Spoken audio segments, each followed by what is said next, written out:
Comme je vous l'ai annoncé en ouverture de cette émission, mon invité est bel et bien Christian Penda Ekoka. Il est économiste et conseiller du président de la République du Cameroun et membre du Rassemblement démocratique du peuple camerounais, le parti au pouvoir. Aujourd'hui, on le reçoit en première partie pour discuter avec lui des propositions économiques des candidats à cette élection présidentielle. Et en deuxième partie, on va parler du mouvement Agir qu'il vient de lancer parce que ce conseiller du président de la République estime aujourd'hui que les choses ne vont pas bien et selon ses prises de position, il ne va pas soutenir le candidat Paul Biya qui se jette ainsi pour un 7e mandat, à la conquête d'un 7e mandat. Bonsoir, M. Penda Ekoka. Merci d'avoir accepté notre invitation. C'est moi, merci. Alors, tout à l'heure, on a regardé les propositions des candidats en ce qui concerne le domaine économique.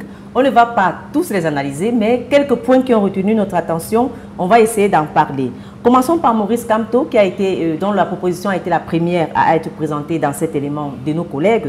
Il parle de situer la croissance du Cameroun aujourd'hui, la croissance économique, entre 8 et 12%, en estimant que ça tourne autour de 3, selon nos recherches, autour de 3 à 5%, ce qui a été même plombé avec la crise économique de ces 2 dernières années. Pour vous, est-ce qu'il est possible aujourd'hui de passer à 2 chiffres en ce qui concerne la croissance du Cameroun? Disons que c'est possible. Pourquoi déjà il doit avoir ça, les 8 à 12% comme point de mire? Simplement parce que c'est la condition nécessaire pour atteindre véritablement l'émergence, pour espérer même doubler le revenu par habitant du Cameroun qui est aujourd'hui autour de 1 200 $, 1 300 $ et qui stagne. Et qui étonne tous les observateurs de l'économie du Cameroun. C'est ça.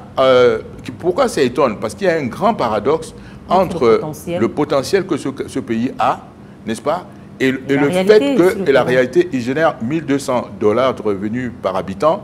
Et vous aviez en 2001 41% de la population qui vivait en deçà du seuil de la pauvreté, c'est-à-dire de 1 $ par habitant par jour. Vous tombez aujourd'hui à peu près à, on va dire 41, on va dire à peu près à 32%. Vous avez fait un effort de 9 points que vous avez réduit, n'est-ce pas, aujourd'hui. Mais en réalité, avec une population qui a augmenté, le nombre de pauvres a augmenté. Vous voyez? Voilà. Et même si vous regardez les scénarios du document de stratégie pour la croissance qui est en cours, à l'emploi, qui est en cours, qui est en fait le document de référence, n'est-ce pas, de politique économique du Cameroun. Exactement. Vous allez vous rendre compte que dans ce document, le scénario de base, c'est-à-dire le scénario de base est de pratiquement 6%. D'accord? Et dans ce scénario de 6%, ils disent il y a un autre scénario volontariste. Si on veut appliquer le scénario volontariste qui part de 2016 à 2020. C'est-à-dire nous sommes en plein là-dedans. Et dans cette période de 2016 à 2020, nous devions être pratiquement à 9,6%. Donc quand vous regardez ces deux références et que vous vous rendiez compte que sur on va dire de 2012 à 2017, sur les 5 ans, n'est-ce pas, qui sont en train de se passer, la croissance est en train de tomber. Elle a été en moyenne de l'ordre de 4,9% sur la période 2012-2016 et elle est tombée en 2017 à 3,5%. N'est-ce pas? Et si cette tendance ne se redresse pas, vous voyez bien qu'on va avoir des problèmes.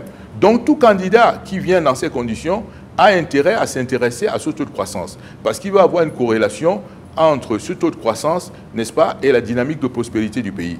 Mais il y a d'autres choses auxquelles il faut intéresser une fois qu'on l'a dit. Parce qu'il y a des croissances qui ne sont pas inclusives. Exactement. Il y a des croissances qui ne sont pas inclusives. On a le cas de certains pays africains aujourd'hui d'ailleurs qui ont des très bons chiffres en termes de croissance, mais les populations se plaignent de ne pas les ressentir. Exactement, vous avez raison. Et c'est pourquoi, et la chose est très simple. C'est lorsque par exemple vous faites vos projets structurants, vos projets de stade, vous construisez un stade, vous vous endettez et on fait venir les préfabriqués pour les monter sur place, n'est-ce pas? Ça ne crée pas de la valeur ajoutée. C'est-à-dire qu'il n'y a pas de lien entre ces projets, il n'y a pas de lien entre ce projet et l'économie locale. Donc vous n'avez pas maximisé, n'est-ce pas, le contenu local dans ces projets, ni pas la sous-traitance, ni pas la co-traitance, ni pas l'implication des écoles d'ingénieurs dans ces projets. Et là, vous allez avoir, soi-disant, un investissement, mais cet investissement ne produira pas des effets locaux. Porter la semaine de travail à 50 heures, elle est officiellement entre 40 et 44 selon les domaines au Cameroun aujourd'hui. Est-ce qu'il faut une révolution sur les heures de travail au Cameroun? Vous avez l'impression qu'on travaille moins? Qu'il faut travailler plus d'heures? Non, j'ai plus l'impression que c'est la qualité de travail qui compte à ce moment-là. C'est-à-dire qu'il faut améliorer la qualité de travail. Vous voyez, par exemple,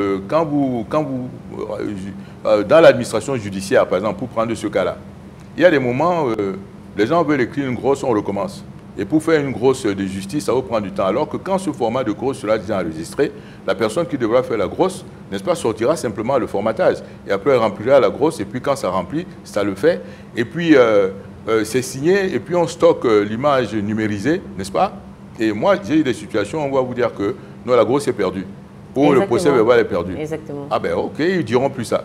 Parce que bon, c'est perdu, c'est très bien, mais on peut appuyer, n'est-ce pas, le dossier, et puis on retrouve ça. Les arrêts, les verdicts, tout cela vont être numérisés. Donc rien que la numérisation, n'est-ce pas, du système judiciaire vous fait gagner en temps.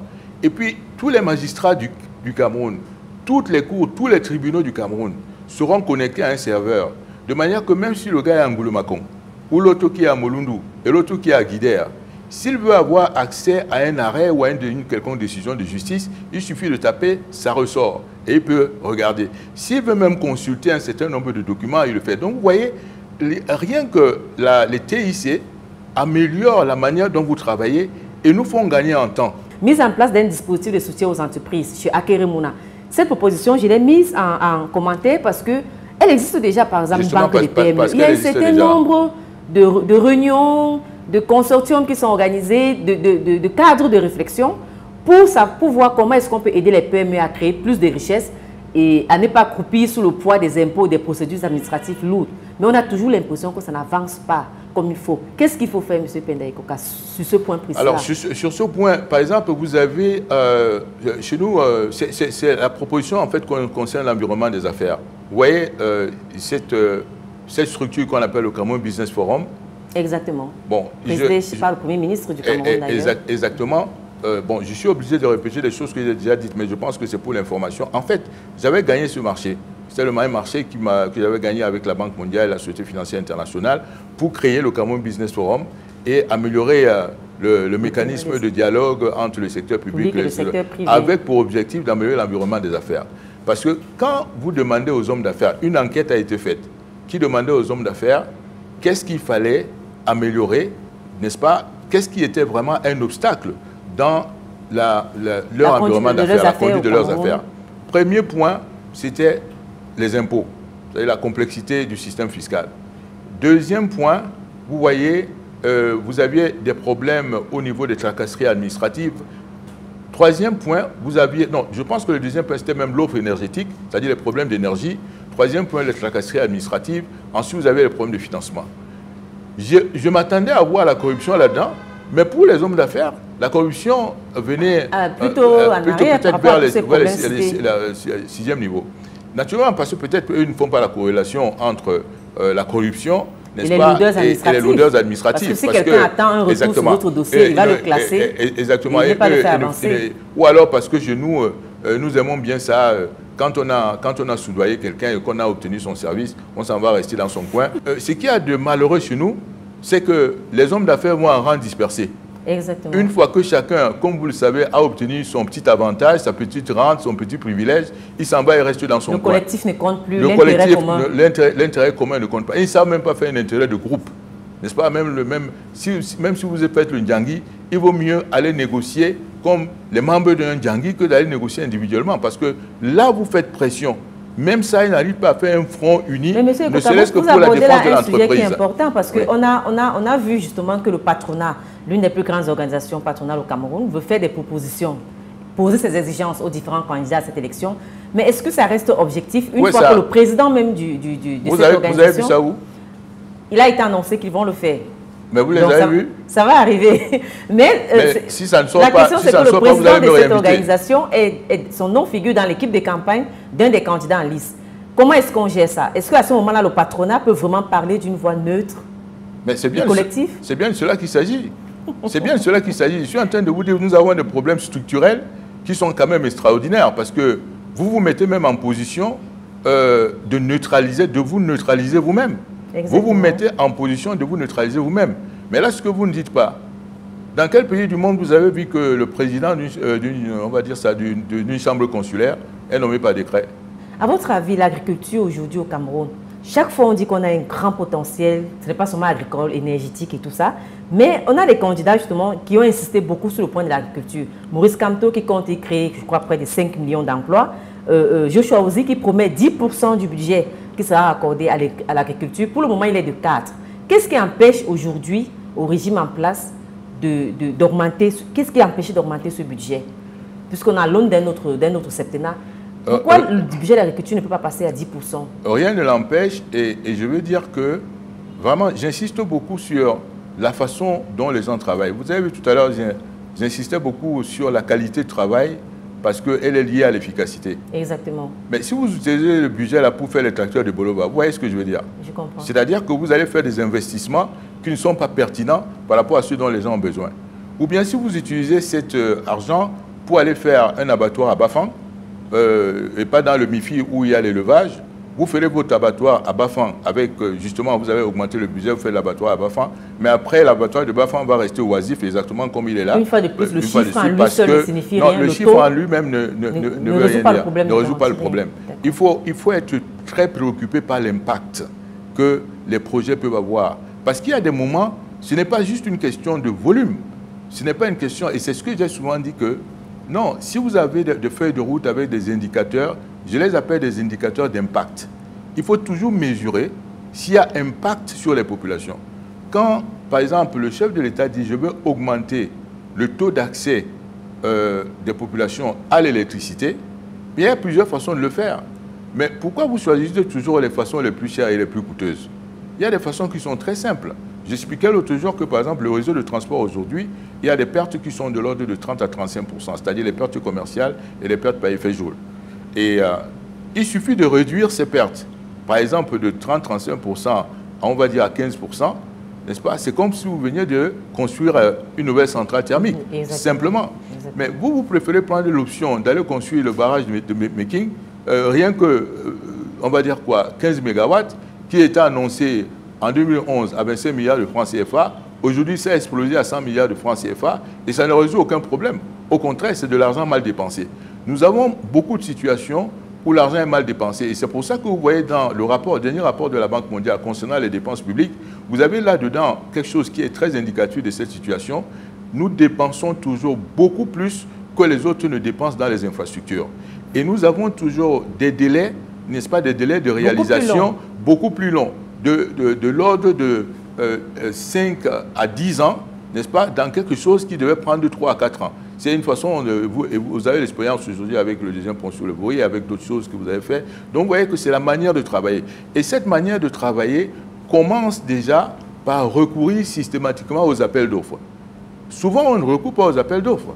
On donne des marchés de gré à gré, mais un marché qui est donné de gré à gré, madame, marché donné de gré à gré, cela vous prive d'abord de comparer des solutions à la fois techniques, n'est-ce pas, qui puissent exister, et ensuite de comparer les solutions, les propositions financières.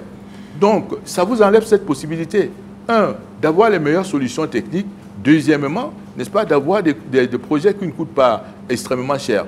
Et ça, c'est quand même un problème. Vous voyez. Ensuite, au niveau de la préparation des projets, vous avez vu un moment ici, on a fait un appel à l'épargne. C'était les obligations. On disait à l'époque, je me souviens de la date, ça devait être en 2011, qu'on va faire un appel à l'épargne, souscription d'obligations de l'État pour 200 milliards de francs CFA. On a souscrit pour 200 milliards de francs CFA. La chose, c'est quoi? Lorsque vous souscrivez 200 milliards de francs CFA, dès que c'est souscrit, l'État commence à payer les intérêts immédiatement. Ce n'est pas comme un prêt bancaire. Un prêt bancaire de 200 milliards de francs, vous payez une commission d'engagement et vous ne payez l'intérêt que sur les montants décaissés. Mais lorsque vous faites une souscription à l'épargne, tel que vous savez, lorsque la souscription est close, vous commencez à payer les intérêts immédiatement. Or, vous avez intérêt à ce que lorsque vous avez souscrit les 200 milliards, comme le cas était là, les 200 milliards étaient souscrits, mais les projets, eux, n'étaient pas prêts. Exactement. Ça veut donc dire qu'il y avait un mauvais timing entre, n'est-ce pas, l'appel de fonds qu'on faisait et les projets qui n'étaient pas prêts. Et comme les projets n'étaient pas prêts, on a commencé à dépenser autre chose, sur autre chose. Vous voyez, il y a ici des problèmes qui sont des problèmes de la qualité de la gouvernance et qui n'ont pas toujours à voir avec les montants d'argent. Qui n'ont pas à voir avec les montants d'argent. Vous gouvernez différemment, vous organisez les choses différemment, ça change complètement ce que vous allez faire. N'est-ce pas? Il y a des moments où vous faites des projets, ça devient la charrue avant les bœufs parce que ça n'a pas été bien planifié. Donc on a beaucoup de problèmes de planification, n'est-ce pas? Il y a des problèmes de vision, des problèmes de planification et ainsi de suite. Et ce que vous avez résumé dans un problème de leadership, en gros. Problème de leadership, Avant d'arriver à l'existence du mouvement Agir, il y a une mesure de Joshua Ozee, par exemple, qui a beaucoup fait jaser au Cameroun. Il s'agit de faire passer le SMIC à 160 000 francs CFA. Est-ce que pour vous, c'est réaliste? Disons que comme il n'a pas dit qu'il faisait passer le SMIC d'un seul coup, je peux espérer que sur un mandat, sur 3 ans, sur une période, exactement. S'il peut l'associer, n'est-ce pas, à un taux de croissance, n'est-ce pas, ce serait intéressant de l'associer à un taux de croissance, c'est-à-dire que pour que, en fait, l'augmentation soit le résultat d'une croissance économique. Mais là, il faudrait véritablement travailler sur la croissance économique. Et une des choses que je vais dire aux candidats, c'est quoi? C'est que chacune de nos régions a des potentialités. Et lorsque les potentialités de chacune de nos régions sont identifiées, qu'on les appuie, je ne vois pas beaucoup dans ces mesures le problème d'accès au financement. Ce qui est vraiment quelque chose de critique pour toute personne. Vous savez, il y a des gens dont vous changez la vie ici parce qu'elle a commencé à faire sa petite micro-entreprise avec 500 000 francs. Exactement. N'est-ce pas? 500 000 francs. C'est vrai qu'il y a des propositions de tout le monde. Tous ces candidats d'ailleurs proposent des facilitations, soit en allégeant fiscalement, soit en aidant même au financement. Joshua Ozee, par exemple, puisqu'on parle de lui, promet par exemple la création d'une banque agricole d'un capital de 5 milliards, je crois, de francs CFA par an. Ça fait partie des propositions qui peuvent aider à financer directement les projets. Voilà, ça c'est une proposition qui peut facilement aider à financer le projet. En même temps, il faut des mesures d'accompagnement. Des mesures d'accompagnement. Et veiller à ce que... Et d'encadrement, puisqu'on a des projets ici qui financent. On a le PAGEU, on a d'autres projets qui financent les projets, mais qui sont dans un... Et vous savez ce qui se passe? Dans le bilan n'est pas très révisant, je vais dire. Vous oubliez qu'on a eu un Fonds national de développement rural, FONADER, qui est tombé, qu'on a eu un crédit agricole et qui n'avait d'agriculture que le nom. Exactement. Vous voyez ce que je veux dire? Exactement. Donc en fait, il faut veiller à ce que cet argent n'aille pas dans les mains des fonctionnaires. Parce que vous créez un crédit agricole et il se trouve que quand vous allez analyser les gens qui ont bénéficié des crédits de cette organisation, mais ce n'est pas les paysans, ce n'est pas les fermiers. Mais on ne fait pas faire de l'agriculture avec des gens qui sont fonctionnaires. Dans aucun pays du monde, vous verrez que c'est les fonctionnaires qui ont des fermes. Avoir une ferme à Bansoa, avoir une ferme à Bandjoun ou à Baham ou à Monatele, n'est-ce pas, ou à Obala ou à Bertois. Mais vous imaginez un fonctionnaire qui est assis à Yaoundé. Il a une ferme en Bandjok, ou il a une ferme à Bertois, il a une ferme à Bandjoun et ainsi de suite. Vous, c'est ce qui est présenté pourtant comme une bonne chose, que les gens qui travaillent puissent avoir d'autres activités comme l'agriculture. Ça devrait être une bonne chose, M. Penda Ikoka. Mais attendez, ce que je suis en train de dire, soyons réalistes. Dans aucun pays du monde, vous voyez que quelqu'un est fonctionnaire à Paris, ou il est à New York, et il a une ferme dans l'arrière-pays. Non, la ferme, c'est... Pour les paysans. Non, ce n'est pas une question de paysans. C'est un emploi à temps plein. C'est une activité à temps plein. Il faut être là pour la développer. Il faut être là pour la développer. Vous n'avez jamais vu quelqu'un avoir une espèce de vignoble, n'est-ce pas? Et le patron n'a pas été présent. Et on vous dira bien que ce patron, il est diplômé d'études supérieures, il est diplômé de ceci, il est diplômé de cela. Mais ce qui l'a intéressé, c'est de développer ça. C'est comme ça que aussi, cette question d'éducation, que je ne vois pas beaucoup dans la présentation des candidats, est très importante. Éducation, encore éducation, encore éducation. Mais quel est le contenu de cette éducation? N'est-ce pas que vous donnez aux gens? Il ne faut pas donner une éducation qui devienne handicapante, parce qu'elle ne correspond pas à une réalité. Éduquer les gens à devenir entrepreneurs, c'est-à-dire l'entrepreneurship, c'est très intéressant. Éduquer à former des ingénieurs, c'est très intéressant.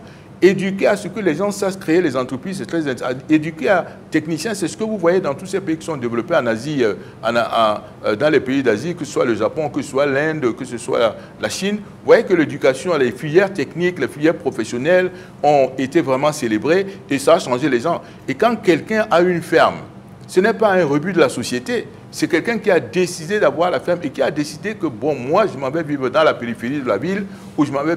Et à ce moment, donc une politique de valorisation de ces travaux-là. Absolument, parce que n'oubliez pas qu'aujourd'hui, nous avons une sorte de dynamisme démographique et d'explosion urbaine qui fait que plus de 50% de la population vit en ville.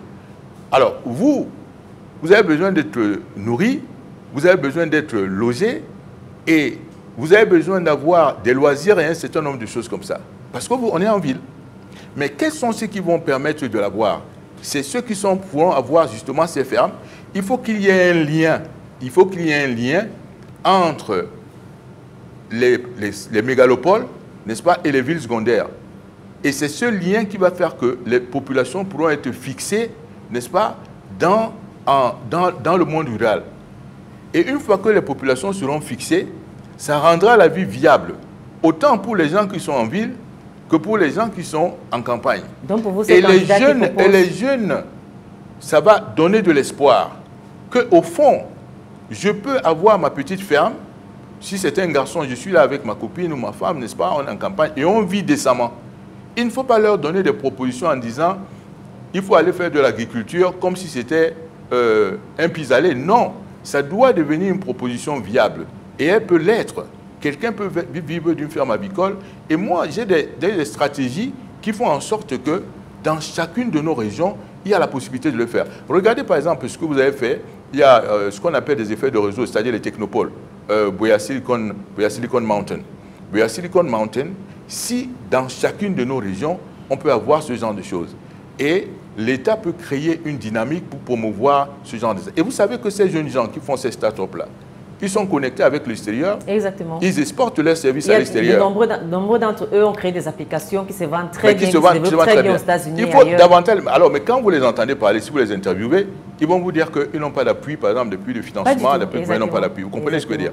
Or, imaginez-vous que ce sont des jeunes gens qui ont commencé à faire du codage, mais vraiment seuls, mais comme des orphelins, mais à qui on aurait pu donner des moyens. Et vous, qu'est-ce que vous avez fait? Vous avez coupé Internet.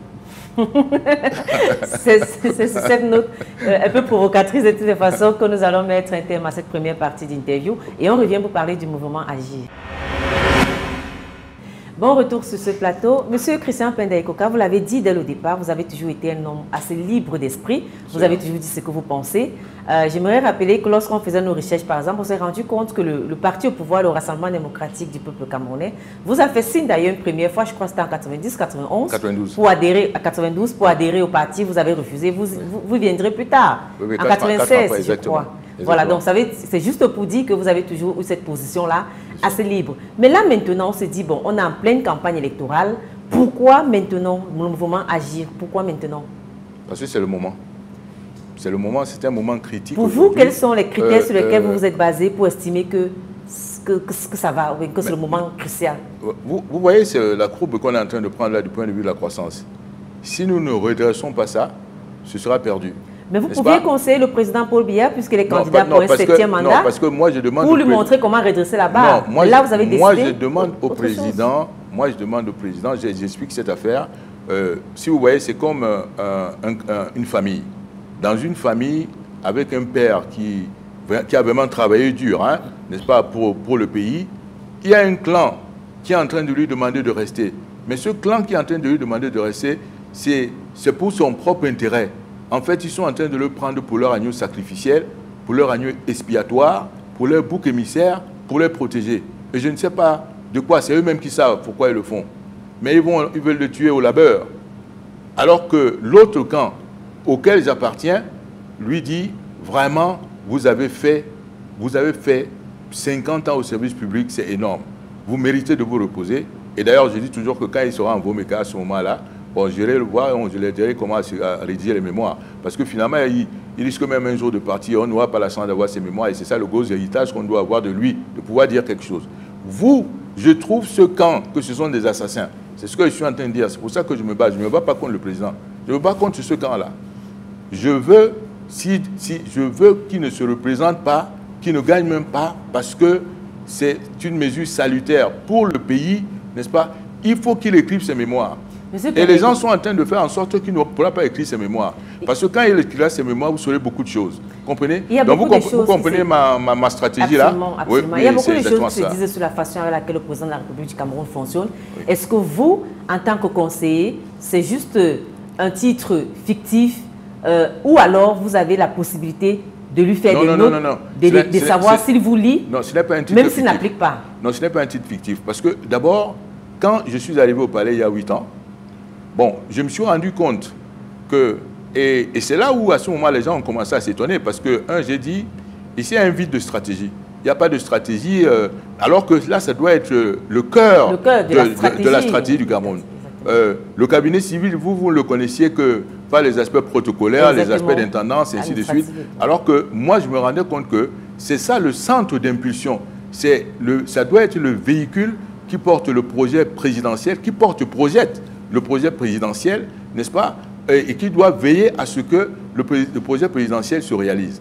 Et comme vous aviez beaucoup de gens qui n'étaient pas dans cet état d'esprit, j'ai des jeunes collègues qui pourront vous le dire, à partir de la tête de ce cabinet qui ne se rendaient pas compte que c'était cela, vous pouvez être en porte-à-faux. Quand j'ai commencé à faire mes notes en disant que mon travail, ce n'est pas d'attendre que le chef de l'État me donne des instructions, mais je dois regarder l'environnement, regarder ce qui se passe, n'est-ce pas, et voir ce qui ne va pas. Et j'avais des collègues qui se rendaient compte que mais voilà un conseiller qui est arrivé, qui a écrit des tas de choses, mais ça ne bouge pas parce que ceux qui étaient là disaient, un jour il y a un haut responsable qui m'appelle et qui me dit que quand il voit le rythme auquel je sors les notes, qui me dit, mais vous savez, peut-être je ne vous ai jamais donné le job description. J'ai dit, il était temps. Alors, je regarde le job description, il me dit, le conseiller technique traite du dossier que le chef de l'État lui cote. Je dis, mais depuis que je suis, elle ne m'a pas coté le dossier. Je dois poser les bras à attendre, n'est-ce pas? Je dis, non, je ne l'entends pas de cette façon. Ce n'est pas ça pour moi le travail d'un conseiller. Mais est-ce que le président de la République vous donne l'occasion de lui dire... Parce que je dis qu'il lit tout. Biya, c'est en fait... Je comprends pourquoi il bavarde. Peut-être qu'il y a des gens qui aiment qu'on bavarde. C'est le mot du Cameroun. Mais là, vous allez faire le Congo, ça, n'est-ce pas? Mais le président, c'est quelqu'un qui est un studieux. C'est comme ça que je le décris. Parce que j'ai vu les présidents américains, vous aviez Reagan, vous avez Kennedy qui aimait les notes, c'est-à-dire qui était structuré intellectuellement il aimait les notes. Le problème des notes, c'est que ça vous oblige vous-même à structurer votre pensée, parce que la note doit être d'une page et demie au maximum. Exactement. Et moi, j'aime ça, vous voyez. Et quand j'écris au président, il lit. Il lit. C'est pas qu'il lit pas, il lit. Mais le problème, c'est l'organisation du travail gouvernemental. Il donne des instructions. Je ne dis pas qu'il n'est pas responsable, parce que je dis toujours que c'est lui l'ultime responsable de son système. Parce que je dis souvent, vous ne vous souvenez pas des ministres de Churchill, mais vous vous souvenez de Churchill. Vous ne vous souvenez pas des ministres de Kennedy, mais vous vous souvenez de Kennedy. Même chose pour De Gaulle. Il porte le bilan. Voilà, il porte le bilan. Voilà. Mais je regarde bien l'organisation du travail. Vous voyez, dans le même pays, vous avez c'est comme deux instances exécutives. Vous avez le Premier ministre, et vous ajoutez toujours une petite à côté du chef du gouvernement. Mais comme si il fallait le dire suffisamment pour que vous sachiez qu'il est chef du gouvernement. D'accord? Et quand le travail se fait à ce niveau du gouvernement, il n'est pas fini. Il y a toujours fort à parier que quand il va arriver au niveau du secrétariat général, ils vont recommencer. Mais au niveau du secrétariat général, ce n'était pas de recommencer un travail, c'était de faire de la veille stratégique. C'est-à-dire de s'assurer, que ce soit au cabinet civil ou au secrétariat général, que le travail qui est fait en bas est en alignement avec l'ambition politique du chef de l'État. Et alors, ça devrait se faire comment? Pour ça que ce n'est pas toujours d'augmenter le nombre de gens. C'est que le président, avant chaque année ou bien avant chaque mandat, les gens s'assoient. Le président dit, moi j'ai promis aux populations que à ma sortie, je vais avoir 100% de taux d'accès à l'électricité. Je veux que, à la sortie de ce mandat, le train dans l'axe nord soit déjà, n'est-ce pas, à Maroua, ainsi de suite. Dans l'axe ouest, à Bafoussam, Bamenda. Dans l'axe sud, arrive jusqu'à Samelima, voire Ouesso, c'est-à-dire à la frontière avec le Congo. Sur un certain nombre de secteurs, par exemple, que vous avez aujourd'hui un taux de médecins généralistes par habitant qui est de 15 000 à 20 000, vraiment c'est un taux absolument exécrable. Comment avoir un médecin pour 5 000, ainsi de suite, spécialistes pour 7 000 et tout ça. Vous voyez des indicateurs. Comment ne pas avoir 80 élèves par classe, mais avoir 30 élèves par classe, parce que je dis ça parce que je vais dire quelque chose par classe, n'est-ce pas? Et là, quand chaque ministre passe avec le chef du gouvernement, vient avec son plan d'action et sa feuille de route. Pour atteindre cet objectif. Au niveau de la présidence. On s'assoit, on travaille. On se dit, OK, on est d'accord. Ou bien on doit changer. Non, vous dites que c'est... Non, vous mettez 85%. À quoi on s'assoit? Et le ministre, là, le Premier ministre signe. Et de l'autre côté, on signe. Et vous avez un plan d'action, une feuille de route. Publié dans la transparence la plus totale. Vous allez voir des gens qui vont démissionner demain. On a publié les feuilles de route. Il y a des gens qui... Non, on n'a pas publié. Non, on n'a pas publié. Non, non, il avait dit qu'il attendait les feuilles de route de ses ministres. Oui, mais donc on n'a pas publié, parce que vous n'en avez pas vu. Les ministres étaient censés le lui remettre. Oui, mais vous n'en avez pas vu. Mais il y a quand même des actions. Vous avez vu il donne les instructions dans ses discours. Il dit qu'il va faire ceci, il va faire ça. Mais en même temps, ce n'est pas à lui de le faire. Vous le dites, il faut l'implémenter à travers les ministres. Mais c'est bien ce que je suis en train de vous dire. C'est l'organisation du travail qui est mal faite. Et après, il faut avoir le contrôle du travail. Mais si ceux qui sont censés contrôler se mettent à penser que c'est eux qui doivent faire le travail, ça veut dire qu'ils n'ont pas compris comment il fallait organiser le travail. Mais monsieur, si de l'intérieur, vous n'avez pas pu impacter, parce que votre sortie aujourd'hui, votre cri, c'est comme un ras-le-bol. Si vous n'arrivez pas à impacter, vous estimez que vous n'arrivez pas à faire bouger les lignes autant que vous le voudrez, on a envie de dire, comment on va faire à travers le mouvement Agir, par exemple? Je dis d'abord, le président doit se reposer, c'est ce que je suis en train de dire. Donc pour vous, il n'y a pas une autre solution. Le nouveau candidat, Paul Biya doit se retirer. Mais enfin, on dirait, je ne suis pas en train de parler mandarin là. Je vais aussi que mes téléspectateurs et moi-même, on a très bien compris. J'estime qu'il a suffisamment travaillé, n'est-ce pas, et qu'il mérite de se reposer. Par contre, le nouveau candidat, il y aura une réorganisation du travail gouvernemental tel que je suis en train de le dire. Il y aura plus ces deux niveaux de travail qui sont en fait des niveaux, les gens sont en train de se marcher sur les pieds. Mais vous n'êtes pas en train de présenter le mouvement Agir comme un parti politique pour autant. C'est un mouvement social, ce n'est pas dans la description que nous avons lue. Est-ce que là on est en train de parler d'Agir? Parce que je suis en train de vous dire que je vais soutenir un candidat à un moment donné. Je l'ai même dit qu'à un moment donné, je vais soutenir un candidat et à ce candidat, mais vous le ferez à travers le mouvement que vous venez de lancer qui s'appelle Agir Act en anglais. Oui, absolument, éventuellement. Qu'est-ce que vous visez à travers ce mouvement, M. Pendai? À travers ce mouvement, ce que je vise d'abord, c'est le changement de l'état d'esprit des gens. Parce que vous voyez, et vous avez dû le voir, madame, comme nous, il y a un terme là, dès que ça dépasse, on dit biaboya. On va faire comment? C'est-à-dire que nous vivons dans le défaitisme, dans le fatalisme, le ciel nous tombe sur la tête, nous subissons la vie, nous subissons l'avenir, nous subissons le cours des choses. On ne fait jamais comme si on pouvait changer le cours des choses. C'est un état d'esprit qui s'est installé. Vous appelez les Camerounais à se réveiller et à changer, à prendre leur destin en main. C'est comme ça que ça se fait, pas à subir la vie. Et c'est ça qui fait en fait la prolifération des églises réveillées, parce que vous envoyez votre destin à une tierce partie, n'est-ce pas? Et qui d'ailleurs, plus vous priez, plus nous avons des problèmes. Vous comprenez? Parce que jamais vous vous dites que nous pouvons prendre notre destin en main et le changer. Il y a des gens qui me parlent des APE, c'est-à-dire des accords de partenariat économique. Ce qui est d'extraordinaire, c'est que les Européens, eux, ont fait leur accord, ils ont conçu leur projet d'accord de partenariat économique, je n'ai pas à le leur reprocher, c'est eux qui l'ont fait, c'est normal. Bon, ils sont venus nous le vendre. Mais vous avez conçu quel projet? Vous avez conçu un projet de partenariat économique avec le Nigeria. Vous avez conçu un projet d'approfondissement de la région, de rendre la région viable. Une région dans laquelle le Cameroun se situe, la région d'Afrique centrale, dans laquelle le Cameroun a une position privilégiée. Parce que le Cameroun est à la fois voisin du Nigeria, donc quelque part avec la CEDEAO, et ensuite dans la CEAC. Et là, vous êtes dans un bassin de pratiquement 350 millions d'habitants, c'est 350 millions de consommateurs inexploités. Mais si vous avez la volonté de changer, si vous avez la volonté de faire de la ville de Douala la conurbation portuaire qui va, par exemple, de Limbe jusqu'à Kribi en passant par Tico, n'est-ce pas, de faire une place qui devienne le siège social des multinationales qui viendraient dans la sous-région, de rendre ça beau, de rendre ça attractif, de faire en sorte qu'une fois qu'on arrive à Douala, à l'aéroport, on peut joindre n'importe quel coin, n'est-ce pas, de l'Afrique et ainsi de suite. C'est cette vision. Il faut que le leadership, c'est pour ça que j'en parle, que le leadership ait une vision. Et quand il a cette vision, n'est-ce pas, il met la volonté à transformer, n'est-ce pas, à matérialiser sa vision. Et en matérialisant cette vision, le nombre de fois, le commerce que vous ratez, les opportunités que vous ratez avec le Nigeria, 200 millions d'habitants, n'est-ce pas, vous pouvez tout leur vendre. Si vous facilitez, déjà vous rassurer qu'il y a beaucoup de candidats qui sont conscients comment on dit ça? Je peux déjà vous rassurer qu'il y a plusieurs candidats qui sont tout à fait conscients de la nécessité aujourd'hui de développer les relations avec le Nigeria. Alors, on a Aguero Mouna, on a Joshua Ozi, vous comprenez que maintenant la matérialisation de ça, c'est pas comme disent les Anglais, it's not lip service. Quand vous le dites, ça ne suffit pas. Ça veut dire simplement qu'il faut approfondir l'intégration régionale.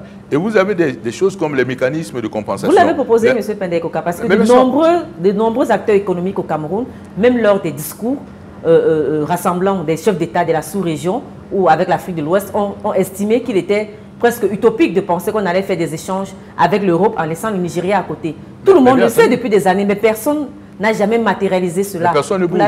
Personne ne bouge. Parce qu'aujourd'hui, vous devriez être à même, à travers une chambre de compensation, voilà un instrument qui est simple. Que quand vous importez du Nigeria, ce que vous devez faire, c'est de signer un chèque, n'est-ce pas, à l'exportateur nigérian. Vous lui signez un chèque en CFA, il prend le chèque, il dépose ça à sa banque, Et à sa banque là-bas, il y aura un ensemble de compensation. Comme vous le faites avec quelqu'un d'autre ici, il y aura un ensemble de compensation. Ça fait partie des mesures que l'on peut. Oui, parce que c'est une mesure qui va faciliter. Vous avez dit tout à l'heure que si vous mettez là-dedans les TIC, ça va encore être beaucoup plus facile. C'est un secteur encore complètement inexploré, même si pour le moment on entend parler de révolution numérique. N'empêche que ce que vous avez réussi à faire, c'est que les opérateurs de téléphonie mobile sont devenus des opérateurs financiers sans qu'il y ait une législation qui les accompagne. Et qu'est-ce que ça a eu comme résultat? C'est que les PME et les PMU qui faisaient dans ce secteur de transfert d'argent, n'est-ce pas, ont été affectés par ça, ils sont en train de mourir. Et simplement parce que vous qui étiez censé être le leadership doit être la vision, créer des législations, protéger, prévenir, parce que c'est ça le sens d'un leadership. C'est de prévenir, c'est d'être proactif, c'est d'anticiper, tout le temps anticiper, c'est de voir où le monde est en train d'aller et de saisir les opportunités. Aujourd'hui, avec Paul Biya, ne peut pas voir le monde dans sa globalité. Il est trop isolé. Vous avez dit que vous allez soutenir un candidat à cette élection. J'estime que le monde va très vite et le Cameroun va trop lentement. Donc Paul Biya n'est plus à la hauteur. Il doit se reposer. Et vous allez soutenir qui exactement? Non, ça je vais vous le dire. Disons, posons la question autrement. Quel est le programme pour le moment qui vous séduit le plus? Tous. Vous trouvez qu'il y a des bons partout? Il y a du bon partout. Il y a du bon partout, il y a des points faibles, il y a des points intéressants, mais ce n'est pas encore complet. Donc, le candidat à qui je vais apporter ça, je vous dis un certain nombre de choses que je vais apporter au candidat. Vous trouvez normal que... on est assis sur un fauteuil là. Je ne sais pas, il a été fabriqué ici.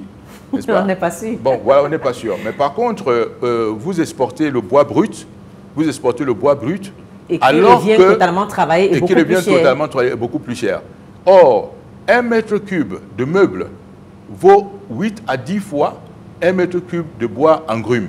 Vous comprenez? C'est pour une de valeur ajoutée. Et voilà. Et c'est un point de transformation. Et comment faire l'industrialisation? Parce que si vous dites aujourd'hui à votre fille ou bien à les filles qui auraient peut-être 25 ans, 30 ans, qu'on a fait du fer à béton au Cameroun, elles ne vont pas vous croire. Qu'on a fait les souliers au Cameroun, ils ne vont pas vous croire. Vous imaginez quoi? Pourtant, ça a existé. Donc vous vivez un processus de désindustrialisation, n'est-ce pas, qui est en train de se passer. Le temps qui nous est imparti tire malheureusement à sa fin, mais à défaut de nous donner le nom du candidat que vous allez soutenir, vous voulez connaître quels vont être les critères qui vont faire pencher la balance pour vous? Quels sont les éléments qui vont faire pencher la balance? La qualité. Sa qualité. La qualité du programme? Non, la qualité du candidat, son niveau d'engagement, sa détermination à vouloir changer les choses. Quels sont les points essentiels pour vous? Parce que je les ai reçus plus ou moins. Je me suis entretenu 1 ou 2 fois, certains 3 fois, d'autres 2 fois. Je me suis entretenu avec eux, je vois à peu près, je connais la nature de l'engagement, je vois les expériences des uns et des autres et je sais que... Vous savez, pour ceux qui vous considèrent comme personnalité éclairée, on se dit, si M. Penda cherche telle chose, telle autre chose, moi aussi je vais rechercher ça. Quand vous rêvez un candidat devant vous, un potentiel président de la République, qu'est-ce qui vous marque en premier? Qu'est-ce que vous voulez voir en lui? Je veux voir en lui son niveau d'engagement. Je vois en lui son niveau d'engagement, qui croit vraiment à ce qu'il dit, parce que c'est qu'il a cette passion de vouloir transformer le Cameroun. Ça suffira, la passion? Mais justement, on va lui apporter les moyens. Where there is a will, there is a way. C'est-à-dire que quand vous avez la volonté, c'est ce que je vous ai dit tout à l'heure, on dirait que chez nous, vous n'avez pas... Oui, je ne vois pas dans le leadership la volonté de transformer le Cameroun. Parce que si vous avez la volonté de transformer le Cameroun, vous allez chercher les gens qui peuvent vous aider à transformer. Or, cette volonté, vous avez la volonté, ça demande un niveau d'engagement, n'est-ce pas, qui soit tel que je veux que le Cameroun soit transformé. Et il y a 1001 projets qu'on a en tête et on va le faire. Et assez rapidement, vous commencez à voir les effets, n'est-ce pas, l'impact de cela. Moi, j'ai vu à un moment donné, vous avez annoncé un plan d'urgence. Un plan d'urgence, mais 4 ans. Et un plan d'urgence, mais 4 ans, il n'est plus urgent. Comprenez ce que je veux dire. Et dans votre plan d'urgence, vous voyez des barrages là-dedans. J'ai commencé, d'abord, j'ai dit au président que mais comment est-ce qu'un plan d'urgence peut avoir des barrages? Ça n'a pas de sens. Vous avez un budget pluriannuel, n'est-ce pas, sur une durée, 5 à 7 ans. Un plan d'urgence, quelque chose dans les brefs délais. Et alors, si vous me demandiez, moi, qu'est-ce que j'aurais mis dans les plans d'urgence? J'aurais mis là-dedans que nous avons 517 établissements de microcrédit. Je mets des lignes de crédit là-dedans et je dis si on peut donner de l'argent, 300 000 francs, 500 000 francs aux gens, dès qu'ils ont ça, ils ont un effet immédiat parce que c'est ça qu'ils veulent.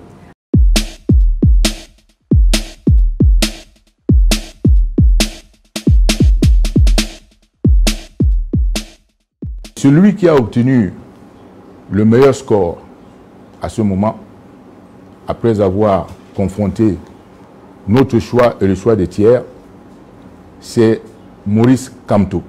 Et sur cette base, nous avons décidé de lui apporter tout notre soutien. Avant de se séparer, aujourd'hui, votre position est claire en ce qui concerne le régime en place. Vous voulez soutenir quelqu'un d'autre qui est capable d'impulser une vision pour le Cameroun. Mais si je suis le président de la République et que mon conseiller est déjà dans les médias, je vais sursauter. Est-ce que vous êtes toujours conseiller du président de la République? Est-ce que vous avez démissionné, M. Penda Ikoka? Mais non, mais pourquoi démissionner? C'est un décret qui m'a nommé, c'est un décret qui me démissionne. Pourquoi moi je...